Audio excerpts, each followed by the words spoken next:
Hey there folks, in this video we're going to learn to play Lose Control by Teddy Swims. This is a great track, man's got a great voice, and in great news for us, it's only got 4 chords all the way through. So how this is going to go, first of all I'm going to talk about the chords, second of all we're going to talk about the rhythm, then the structure, and right at the end I'm going to give you a couple of little tricks to make it sound really awesome. Okay, so let's do it. Okay, so just bear with me for 2 seconds while I tell you about the A major key. This is the key we're going to be working in, and if you don't skip through this bit, then everything later on will make a little bit more sense. Okay, so A, B, C sharp, and then D, E, F sharp, G sharp, A. And if we get used to those notes, both hands, then it's going to make all these chords a little bit easier to find, and particularly later on some of the stuff is going to be way easier. Okay, that's the science bit over. Let's talk chords. Our first chord is F sharp minor. We're going to use our usual method: F sharp, skip 1, play 1 to A, skip 1, play 1 to C, which we know is sharp, so that's F sharp minor.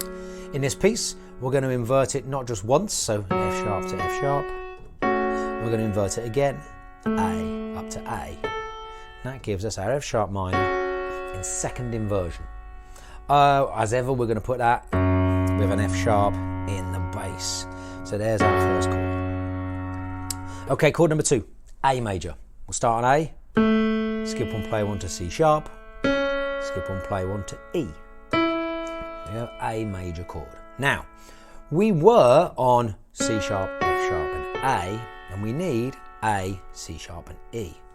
So we're going to keep this A, and we're going to keep this C sharp as well, making this a really simple change to get your fingers around. So we're going to go from F sharp minor, and just drop that middle note down from F sharp to E, giving us our A major chord. Okay, chord number 3, D major. Let's find it. D, skip 1, play 1 to F, which is sharp, skip 1, play 1 to A, which is not. And there's our chord. So we were in A here, and what we're going to do here to get into our D chord, which is in root position, is we're going to just kind of like think about it as keep the A where it is and contract your hand from this bottom heavy chord with the 2 notes close to each other and one kind of stuck out on its own into a nice evenly spaced chord. Okay, so our 3 chords so far: F sharp minor, and then A, and then D. Now our last chord is C sharp major. We're going to find that a new way by dropping everything, because we're in D major and we want to go to C sharp major, right? So we're just going to drop everything down by 1 half step, everything down to the closest available note to the left.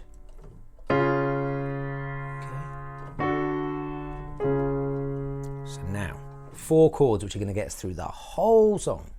F sharp minor, A, D, C sharp major, F sharp minor, A, D. Now you're probably thinking, that last chord doesn't quite sound like what I'm hearing on the record, and you would be correct. What we're going to do here is, it's called a suspension, which goes back hundreds of years. And it's basically this idea that when we change from one chord to another, we suspend one of the notes backwards. Suspend it from going forwards, right? So we're going to do that between the D and the C sharp major. We're going to suspend the F sharp.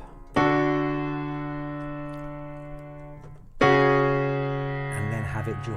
Okay, which gives us kind of 2 different chords there.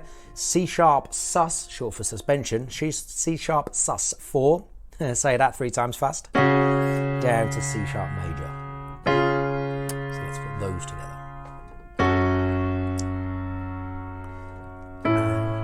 Easiest change ever. Contract to D. Drop down to C sharp, but hold your F sharp back. Time. F sharp minor, easiest change ever to A, contract our hand in to D, and then down with a suspended F sharp and a resolution. And those are our chords. Okay, so the time signature of Lose Control is 6/8.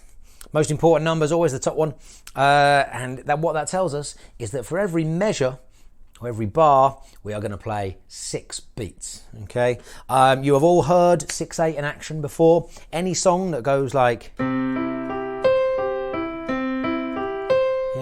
1, 2, 3, 4, 5, 6, 1, 2, 3, 4, 5, 6. Okay, and what we're going to do is we're going to apply that for our chords in this Teddy Swims track. We're going to go 1, 2, 3, 4, 5, 6, 1, 2, 3, 4, 5,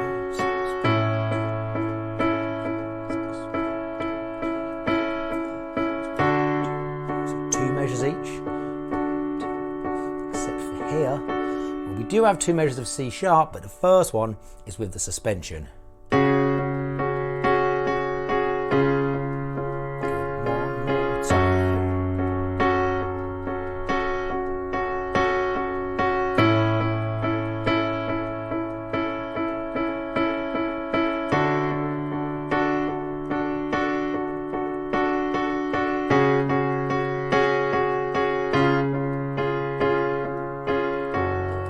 Now, you might have noticed during that I can't even kind of help doing it. Just the very nature of that count, 1, 2, 3, 4, 5, 6. You end up with a strong beat, 1 and 4, 4, 5, 6, do, do, do.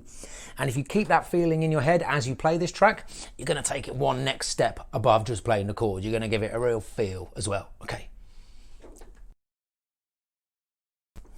Okay, so structurally this song is like a classic pop song, but because we've only got these 4 chords, we really need to bring out different ways of playing them in order to get like a narrative arc throughout the piece, some dynamics, some light and shade. Okay, so I'm going to talk you through the structure and also just give you an idea as to what I might do to make that happen. Okay, so first section is our intro. Couldn't be simpler. Not even the chords, just that first chord. 2 measures. There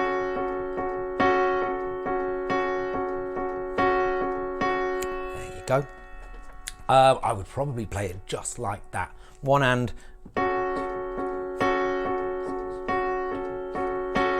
It's very easy to play this song too fast. Okay, and that's it. So now when we get to the verse, we're going to go twice around the chord sequence. And with this first verse, I would probably just add a bass note.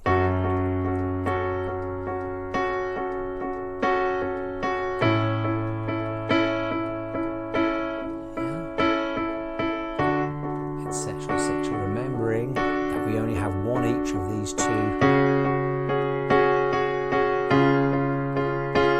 So I'm just adding a really simple bass accompaniment to go with my chords. So after that, we go round our chorus again, twice round the chords.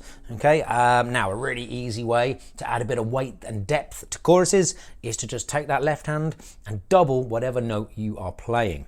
For most of us, that's going to be a really comfy octave, from your pinky up to your thumb. Shouldn't be too much of a struggle, okay? And you'll hear like already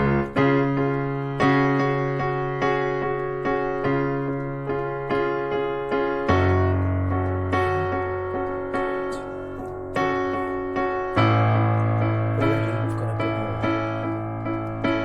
You could add rather than every change, every measure. Now here we get this lovely little hook where there's a kind of a build-up, a crescendo being the musical word, and we're going to do that by bringing both hands in on every beat and starting as quietly as you can and ending as loudly as you can. So and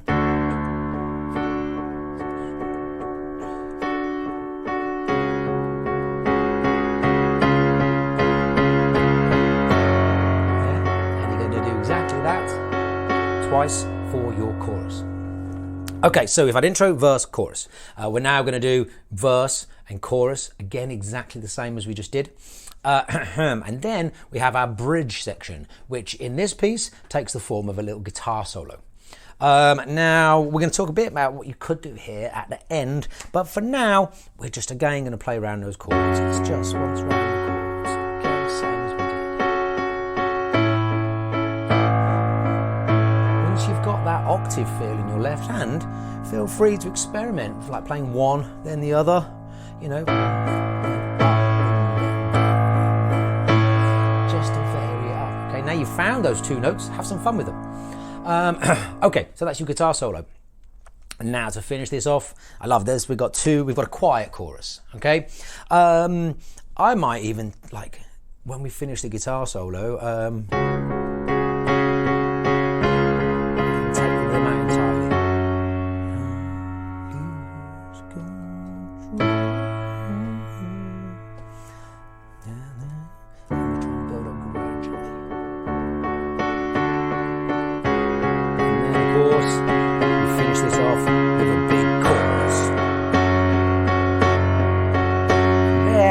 Really develop this left hand. Nice 1, 2, 3, 4, 5, 6, 1, 2, 3, 4, and that will take you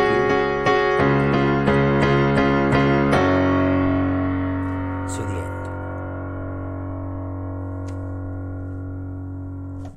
Okay, I promised you a couple of extra fun bits at the end, so here they are. The first one, we are going to just mess around with our bass line a little bit using passing notes.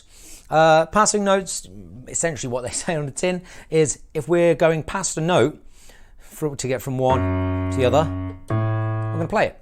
Now, we're going to execute this in our first change. F sharp up to A. Now, in between F and A is G. G we know to be sharp in this key signature. So rather than just jumping, we'll go F. Sharp. Okay, so we're going to do this two different ways. Probably starts happening in the second verse, I think, but you can again have a listen, have a play around with that. And in the verse, this is where this passing note happens.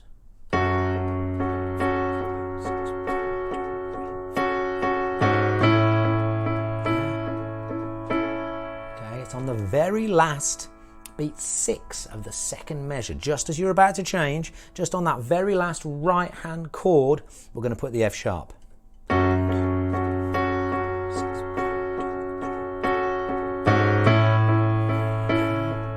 Just adds that extra bit of movement.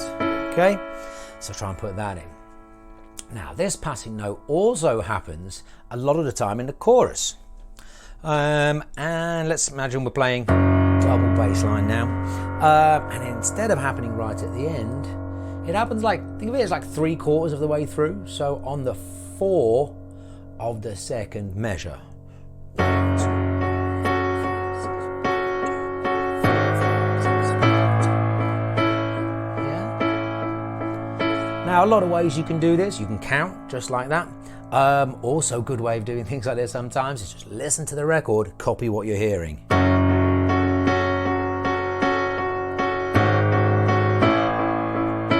Meant to mirror the control of the syllable of the lyric there, so maybe match it to that.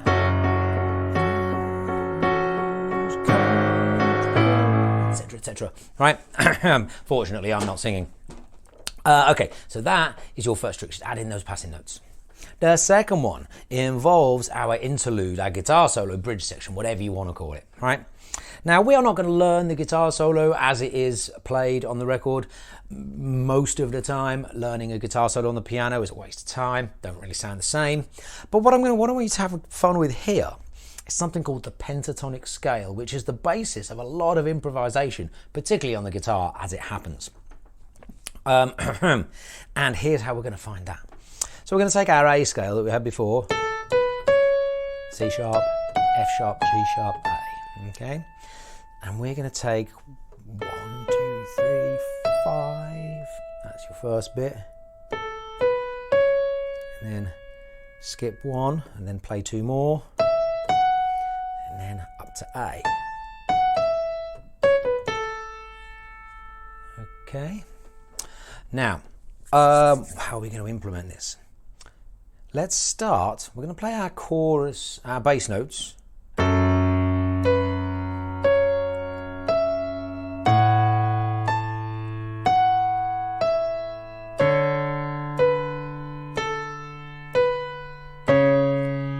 just walk up and down that scale, any way you want.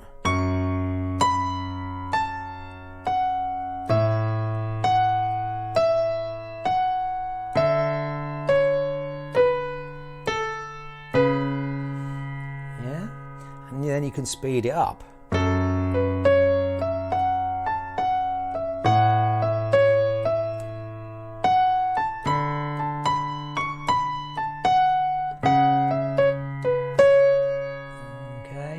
and see if you can just add in, just to add some interest into that guitar solo. And that's the pentatonic scale in a nutshell. Have a bit of fun with that. I'll see you in the next video.